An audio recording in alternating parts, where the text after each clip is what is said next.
Premo atu yema munyina hamu makwaba diba UTV so ebre aso sense ma yensa kan yaboaboa no yede eba ebesomo yede aseda ema this way chocolate drink eye Ghana cocoa ne yede aye ede aya na wanombi your best point savings and loans and the best assurance special ice natural mineral water ne drinks awodo ne kan wo binene omo ebo michidom se wa closet e na ahemata de mitini so de eye loless locks for and yede mamye ensamo no de di mu akotene no yenhwe Ghana mampanyi na na da kwakufu adode aso abofom ahwe amatema port eyesiesie etoso mienu no empenifo eba abaye na osoafo hwe akwan ni akwantimpo eso bra ye kasa wie mu ahye bedwam no so akasa ni nada no ye kwan ahodo no openyi ohwe sikasam so says de ye contractor for eye no ye nyimfiri omo sebe mo mato akoso aya ebebo ma Ghana empuntio aba na ye de ni be chemu Osman Azuma MA school a eno no ewo Asin Central Potembo no mo eniema nkura no etiase esua de ese school dan no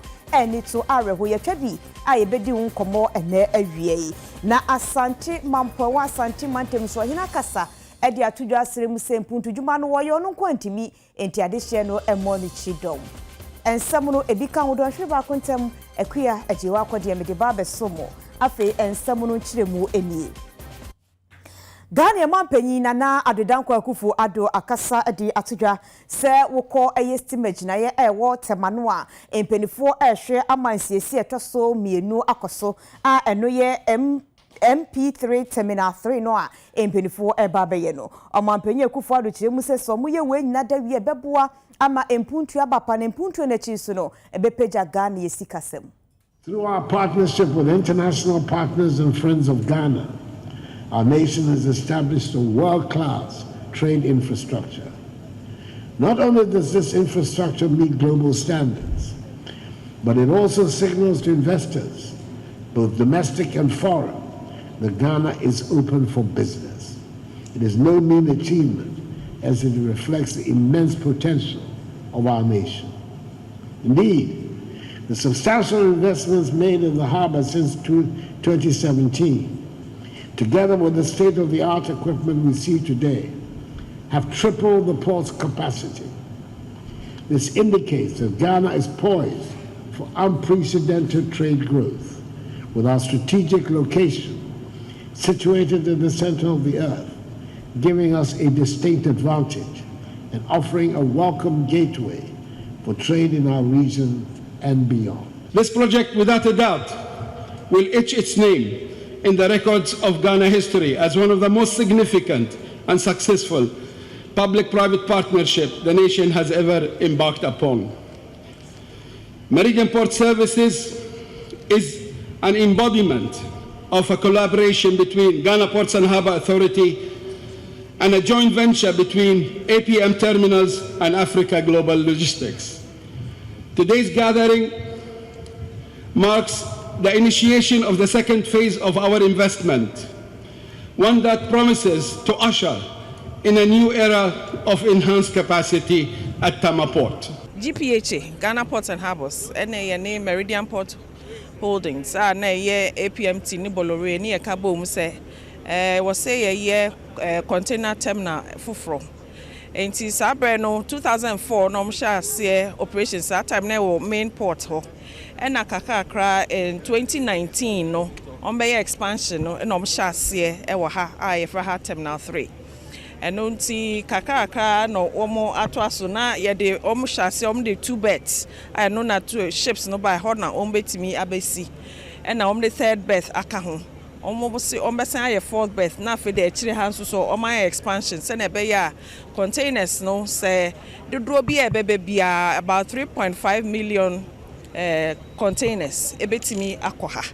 The GPH in the Meridian Port Services any urban roads for share on my young to 2 nyina wie see more processor or more go to behind contractor na obey adwuma and I'm a kind say me wagidie say in 2004 no first quarter no mbo se kwan ya start here yeah just here kwan no so that congestion and for traffic bebre and matamafo and the kwan there very important yeah babe. If you look at this facility, you can see for yourself. You see big vessels coming in. We have big equipment of loading these vessels, efficiently. We have drive-through scanners, 6 drive-through scanners, which has never happened in the port of Tema. Import and export, all containers are scanned. We have a 60-bay platform where inspections are done based upon, the intelligence information picked up from the scans.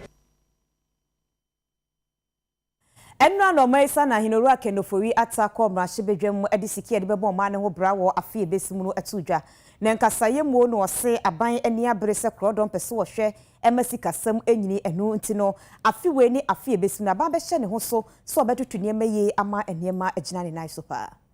The Speaker, in 2 out of the last 7 years, 2020 to 2022, the Ghanaian economy has faced challenges. The economy growing at an average of 7% over single-digit inflation, declining interest rates, and a stabilizing currency suffered unforeseen shocks like many other economies. GDP growth slumped from 6.5% in 2019 to 0.5% in 2020 as the lockdown and closure of businesses and the ports had a devastating effect on the economy, triggering cost of living crisis that has made lives difficult for the Ghanaian people. Though battered and bruised, we are not broken and our resilience is manifesting. Mr. Speaker, we also saw the damaging effect that the economic downturn had on Ghana's already stretched revenues. This was even made worse by the additional expenditures that were required during the COVID-19 pandemic to ensure that life and livelihoods were protected. Mr. Speaker, 2020 was also in an election year, the first ever election in the Fourth Republic with zero donor funding. However, government sensitivity to our people was remarkable. No layoffs in the public service, salaries were dutifully paid over the year, and free water and electricity for the entire population was provided, especially the lifeline consumers. Indeed, entrepreneurship was not ignored as this House passed the 600 million CD Cap Bus program for GEA, which was effectively deployed. Mr. Speaker, permit me to clarify that the disruption to our macroeconomic path over the last few years was not peculiar to Ghana. The global disruption to supply chains, adjustments to new forms of work, and shifts in demand pursued some of the most cataclysmic effects on inflation and growth worldwide. This set off the worst form of global cost of living crisis since World War II. We turned the corner when in record time we completed the IMF first review of 6 performance criteria, 3 indicative targets, and 3 structural benchmarks.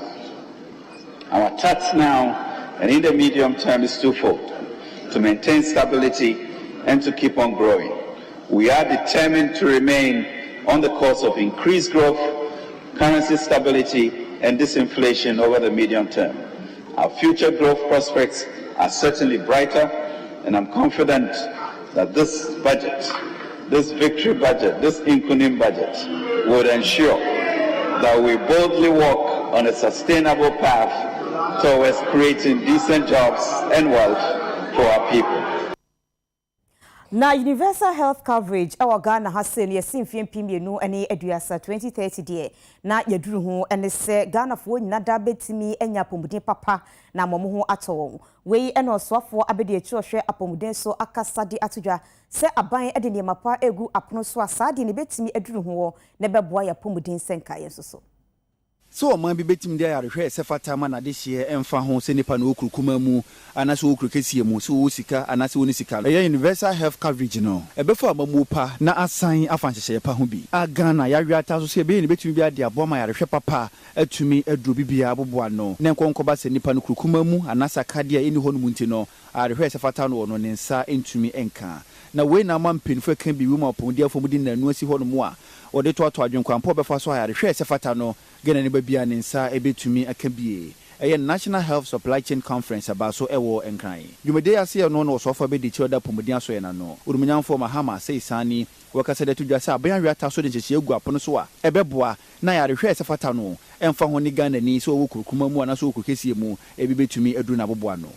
As we strive towards achieving universal health coverage, we must recognize that our supply chains are the backbone of our healthcare systems.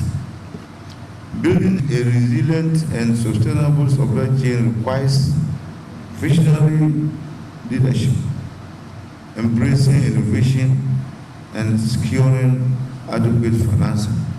Only by addressing these critical aspects can we ensure that sustainable health commodities reach every person in need, regardless of their geographical location or socio-economic status. Resilience and sustainable supply chain are not merely a priority, they are a necessity for the well-being and prosperity of our society. Eno achire no kwankyerefo be de achire oda pomudi atena na no.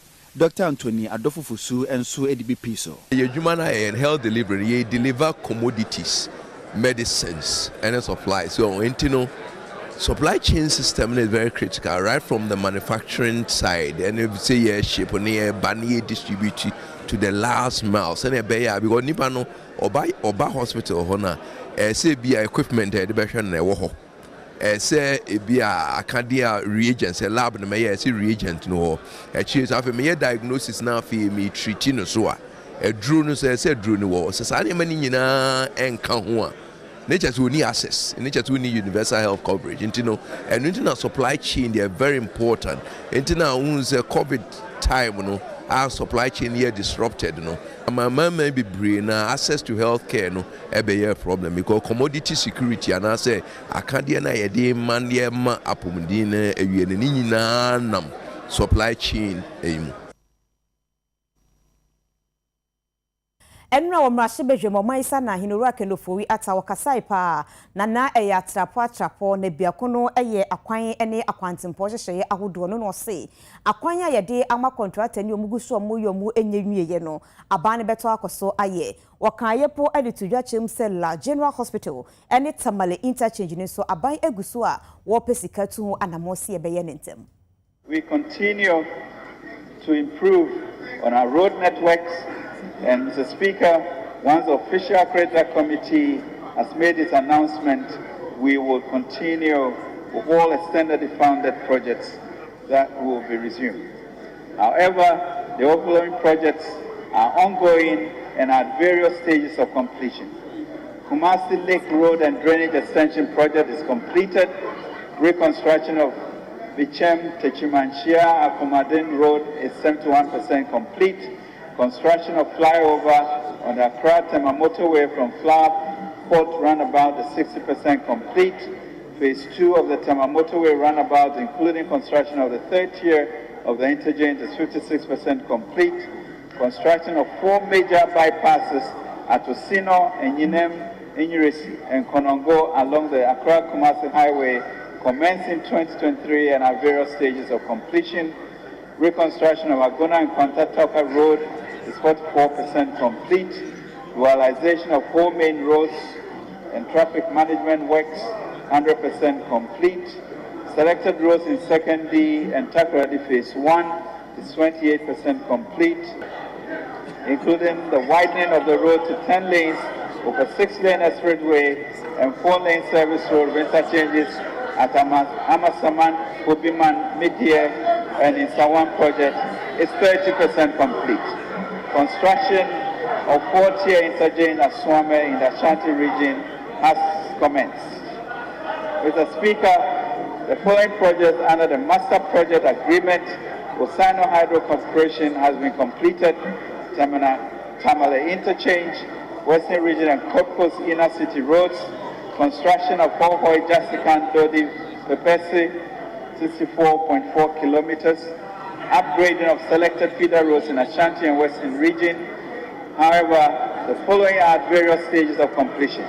Sunyani Inner City Roads, construction of Sunyani and Brekum Inner City Roads, PTC Runabout Interchange, Takoradi, 80%. Mr. Speaker, government has renegotiated the contract terms of the large general hospital project and will now be funded through the national budget. The contractor is expected, Mr. Speaker, to be back on site next week to complete a significant amount of work by 2024. Na owura kenofori ata omaisa na hene nsɛm a waka ne nyina da awie no etwa fata sɛ Ghana yedi ho nkɔmmɔ na entiase awie mu die no tie kwa omane so ne ani owura kwadwo amoaten edi nkɔmmɔ wono ɛna Traders Advocacy Ghana mekyerɛ Ghana dwadifoɔ no nkabomuko no wɔyɛ ba no dani ɔwɔ ahomane so owura amoaten akwaba ɔwɔ ba me joso omaisa na hene akasa wie wɔde budget no atodwa na 2024 yɛde ba bɛbɔbra adwadifoɔ mu dia na ewo mu ofa enema amokraba etobie ye free so ne yekeka ho no moboto mo yem wo ho aba me fa ofili kesi yesu ntia Ghana 24 na me ntia Traders Advocacy Group ta agema ye de budget ya eno a opanyin mu nyamfo furu ta admetu dwai ye ayehwe buada ensama na ye hwe animu ye no mu hia pre budget stakeholders engagement and no more no.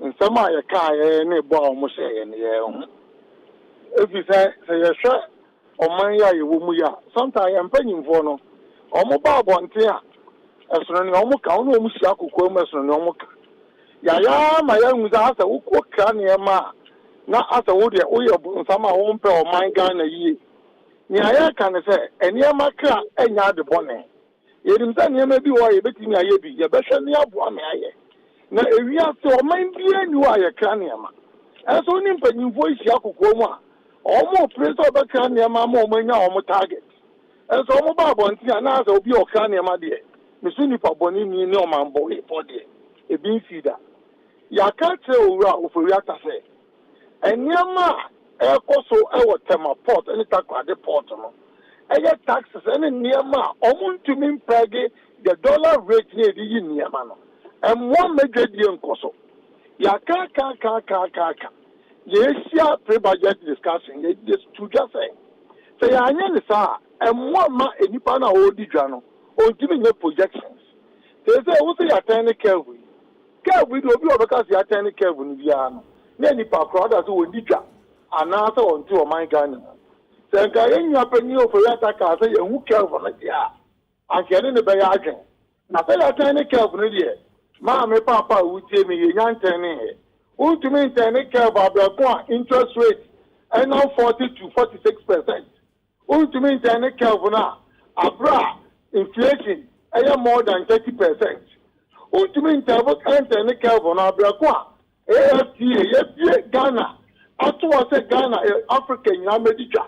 Now all Ghana near only obi ofri Nigeria here edica no only interest rate 12%. Now all Ghana new there 40%. Esi dia na only na compete. Ejisani ema we nyina no. Ekaboma ye de edwadifo de budget we nye budget e bobo aye. Na emo ma de ba akọ opanyin ni kan ya.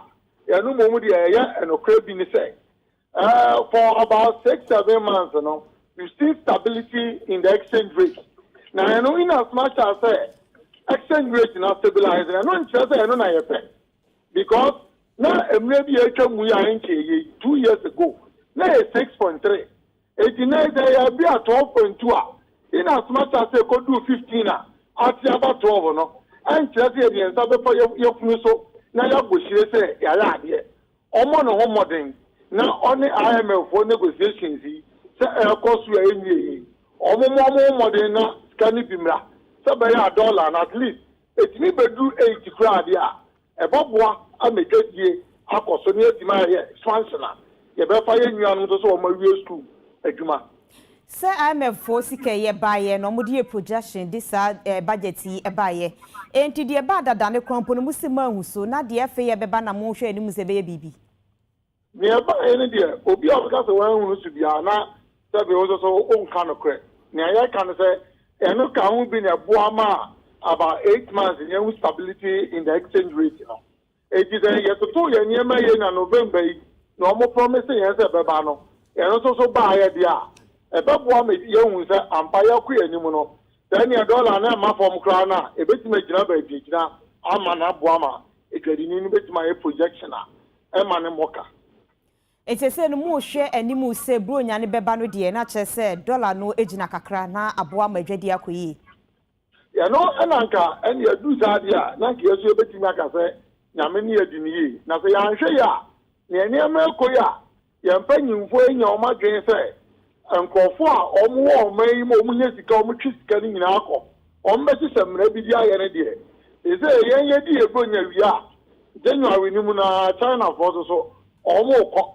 In China, for companies, a woman, anybody job with you, almost about almost a cent canna. A Bama press and was any dollar, no son, as I high. It is when you go in them, almost as your Brunsua, or many a cocoa, a bobwa, Amaniama Kuyama. Yada, Sura Mwati, Bernia da Jenya, and my UTV. Obapa Yamisha. Yani Penina wano and traders advocacy group oda ano Orua Kojo Amwati the din komo efa budget no ehu. Yada Sora ewa budget ni emu na Orua Kendofori ata enra. Wasi mbodimbo a aban no abono aboa masikasem agyan nan so enti kofo ahodro na wo kwam ni nyese do mabu asi atimpo mu a ye ko ye nimu toten enam so amasese Ghana sikasem anyini na sidi no atimi agina fa ko bekro na musu na niema boa na ehuri femfe no eso ate abafom kakra. In the media review, I informed the House that we had started turning the corner. Today, it is evident that we turned the corner when inflation started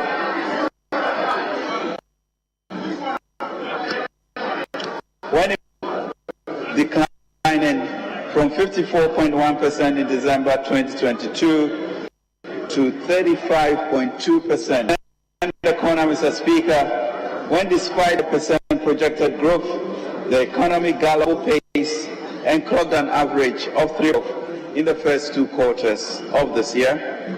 We turned the corner when the currency had been under severe pressure over the past, depreciated by a modest 6.4% in the past 9 months compared to 53.9% a period in 2022.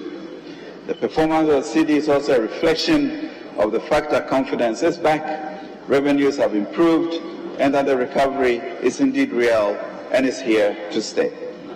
We turned the corner when companies started going back to the job markets to hire workers.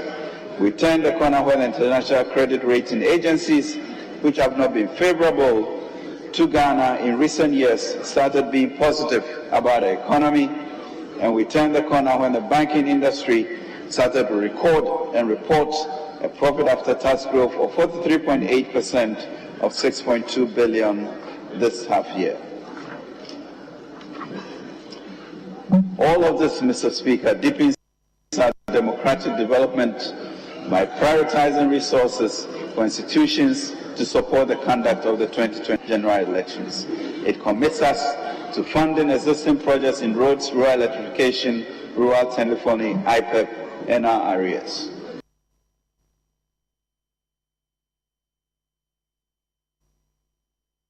Kasayemu ewa mrashe bedwamro munyamfo Kendofori atachire mu se wo 2016 mu na Ghana yesika no se de na esi enyi no na eye 219.5 billion Ghana cedis nyakopon eye aduma 2024 mu hwe ni mu se betimi enyini ede akọ 1 trillion Ghana cedis a eye asamde edema Ghana fo nyina. Mr. Speaker, the 2024 budget is even more significant because we cross, Mr. Speaker, the 1 trillion gross domestic product mark for the first time in our economic history.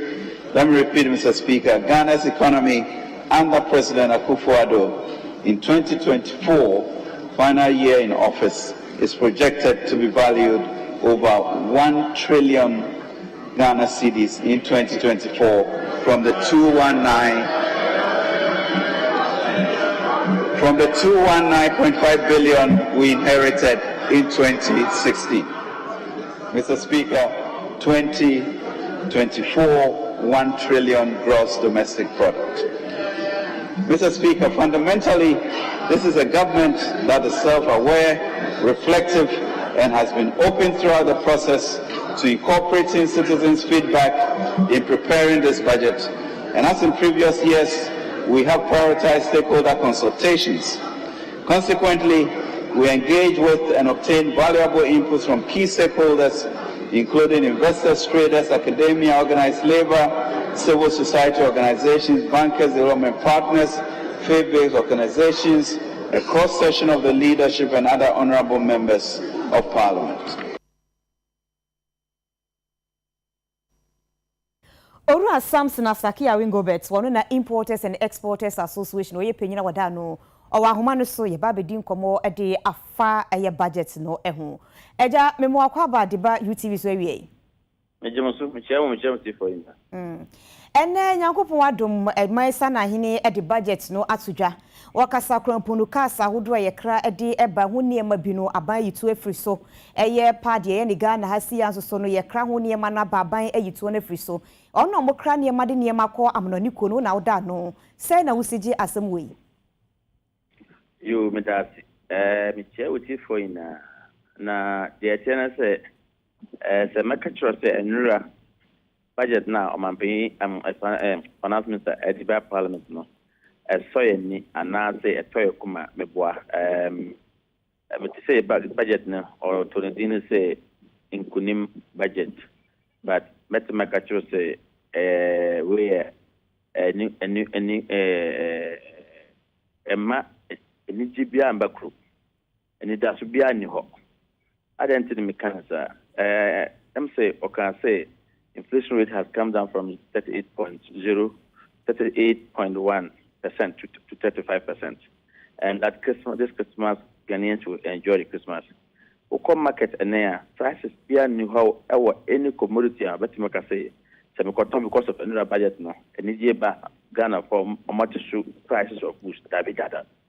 Tax exemption now divide no correct before maybe no na many producer kasa say well no correct say tax abolition on pharmaceutical products and our raw materials pharmaceutical company will bring it to produce, but they tell say doctor uko hospital so na doctor be ma withdraw doctor be catch say the kind titi answer na odum bedroom and as be catch onum bedroom na 30 minutes time because was obati duane ana duane 30 minutes answer na benum bedroom na say you be what edru fufu na duane no bo be expensive and okono bedroom na obewu ana where the other aspect no vehicles now man electrical cars no do you know how much it costs?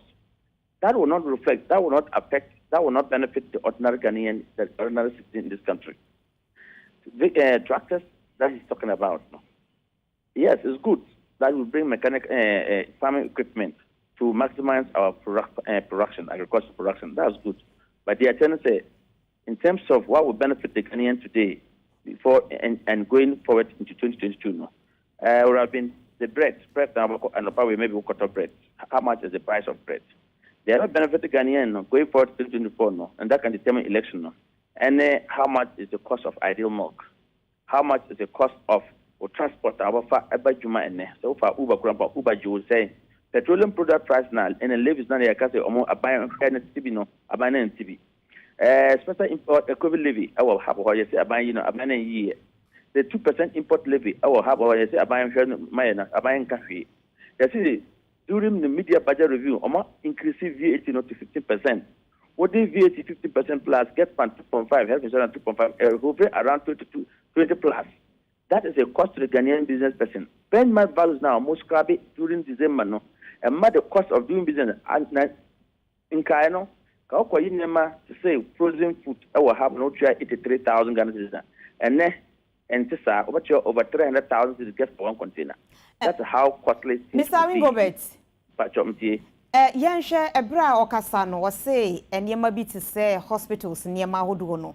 At one that's near Yefri, so Casano, so because we to be and Sana Wako, and I say, Ebeka Chen say, or Numa Dwayne we won't need. Enti emfasoni so but only Sebema hospital bono abafom. If you say a kai kidney patients are who do no enche bia e hu sense be ye bebre enna maniema mo kraba eto da so nintino e be ma price no mutua no emu pejaye but say ya teso se beboa ma omo so sika no abafom amomanya bi di ato aduane na di. Well, yenche till implementation na baba because me kai pass abai we sometimes oka A na or B. I don't think mechanics 2017 budget no was so if we were immediate person at the time. Yes, oh, we have abolished Abusuka spare parts. Yes, yeah, even a man standing ovation in our parliament. About implementation, no, or say Abusuka for no, which one is spare parts and which is not spare parts. Till date, Abusuka got on your man. No, but about for mana, Dabi, and see, don't just take it in the face value until we see total latter implementation. Then we can talk about. So I can tell you that what were ordinary Ghanaians were expecting is to see at least the VAT coming down. I don't think that. Okay, so we have shared, say, or more or reverse or more tax from 15% to 5%. No, what is that tax? Which one is that? Or more big buildings. One Kraha, say airport, say Roman Ridge, say Cantonment, say Italy Gone, say Tazako, commercial building. So building value $20 million, but you have 50% VAT. Eboa buying about the airport to Juma Ghana. I buy him say, finance him say, most of these properties it belongs to they themselves. Belong to they have the elite people, and so he has reduced their rate. The elite who can pay more, no, we have reduced their rate from 15 to 5%. We have abolished. It's all right, Robert. Abano na onjini ni nemo mnyesa ontimi nye. What I'm saying is that if you want to rely on the tax relief that they gave yesterday, no, has nothing to impact or to benefit the ordinary citizen. What he gave yesterday is to enrich the richer. And yet for the poorer, and the man who will take the population of Ghana, or more low income earners. They are more. They are the people who go to the taxi driver, the truck driver, the messenger. The younger officer at the Ministry of Finance who have just graduated from school and just got a job, he needs to take car to office to work and come. The cost involved that he has to pay for transportation was not looked at. That's what we are talking about. What do you say? Sir, but for prices, Nidia, Ayana and Shada Nina are buying so Anna. Now, our house, if I buy it, catch you up, tax, a good credit for this one, they will have to pass it on to the final consumer. And since I buy, and let me see. So I buy to me who say commercial properties rate for 15%. No, I said, but I say until reducing to 5%. Then the now about coconut or be about white no, on no tax no, be about ideal milk or be about cement bag your blocks so the mold blocks so the ultimately this single room on the transfer. The fair as on you know, on the cement no more and because of what the utility tariff so what the VAT a gumoso. And this are in other developing countries or be about food plane. How many Ghanaian food and no food plane? What about VAT? In other jurisdictions, it's the richer people that they tax them the more. It's the rich people who have that commercial building that he's talking about that he's removing them from 15 because 15 also mamo. It's 5%. Luxury car tax. Why? Luxury car tax. Second, say tax to they will support the tax day. They realize that no. I did about woman in the I did about woman in the uncle. Obiam, your unique customer for your new a boy for sanity. And we say a good budget. Good budget. Yeah, that's it. Every other Jenya, a day, MIA, a new Samson Asaki, Awingo Betswano, and the Importers and Exporters Association, the Kuno, what do more unknown. Ye call a year denture now, Sue, and no upper denture, West Mason, moving for the Mantemo.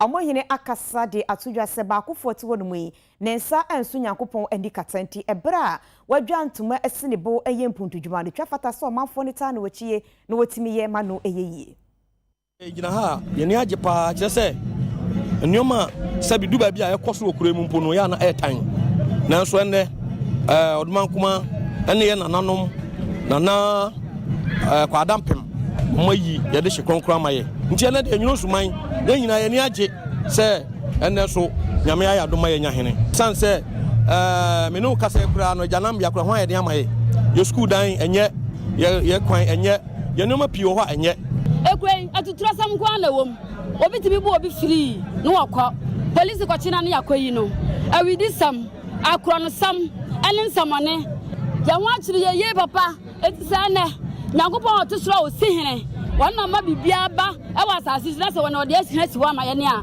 Nakupon that's the mano. Midday. I did see many super Simiam and Abacasa say, a free John she so equal club.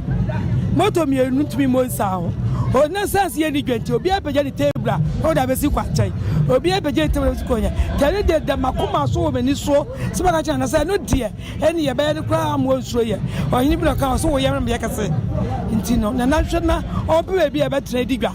Ye in quantity, baby, I know be a packet case, come from my yasam, Amaye. Ahinye eye apere enti emra ahinye to ye ya sha sese ye pagya konwa no se wantwi bi ba mi fum obi so bi so fum ya mama ye nyina fa nche ne kan ya humbo ndi tumi kan ya humbo ma e de betumi abo ma ekuro ya tumpon mani so ade hunu ne se ye hwe ekuro ya ye problem kase pa ayi school we school ya esi yi free ha na de ko baabi nie ni ye na ngumasua etumi koso ekuro mu ye ja na bia fere nim guase we no nsuman konkohin kura ti sei na jam na bia ye wo problem kase pa ye bo konko education fund ye tumi bua enipa a wo mu ni bie ya sabia ona chip compound o form no suma baby o man adu na chip compound ya yesre kroma nyina ye nyanya baako ni ntumi mpagam se free chips compound ko hospital beboa Tunsuomo ewo asante mampon a eno no ewo asante mantemu enipa ewo no mu do so pa na ensorinsoni schools susu de omo cheso mu wobi na ade baako a eto omo asaba mu sesia no ye kwan omo kwa nyina aseye no nti omo hia aban no mu asobeba abeya ma wo fiso do makoma bo ade me kwan ehu ko tale da David awre ko papa ma tu hwan na mo bebre ma ko minister ho sure mo nyina mbedi madanse enfie me no atwa mu sure bere ya me no wokasa elfie mienu achi na be bia hemfie ya ebo hye nyina ba yi ya tu na mo ni biara ya kaka aba mo mpani fo se ate ya da ma contract na ya da ma contract A wachana ya se Jeffrey se da ma contract B adachi se Jeffrey se da ma contract D sa na e koso ayehwe buada te se yehu anamo ayi ntubio yehu ba bia yenkoro yakoba bia ba bia se ko Ghana memha e makwan yeye yakọ ya sebe ya papa ene ne chikrom ha ye MP onim ya MC onim eje say tuzum man ye hunu de enye biem. Imagine say wo nante anajo around 9 thereabouts na ensuo to na wo hwe sedie floodness ye yi gutters for around na even lights out enye easy ba ko bia da ha for de bia metwema mesinti unfortunately na obi to ma ha motos ne bicycles to fa ha unfortunately no obi to ma. What are we going to do about it? Until we urge the government or whosoever to help. You know, school for no so handman or mofa. Coffee bus school. The Ayana wo for no more 80. Don't grab a person with your mama free school. Because of I mean I need internal and so the mobile my they be a school in the cost. So if you say cry about a tade won't member and a tade. Since Susan in action and son will be at near from the fear of a tade. School ya wa so and crama school no kuregu. E pa be you on my film just am na kaklakawi and then kranke to awe ntino. Am school nigu. They say ya ho e wom ya sa agata we. So mba be ye wo earlier ha. Amaye. Ama obi a ho atom.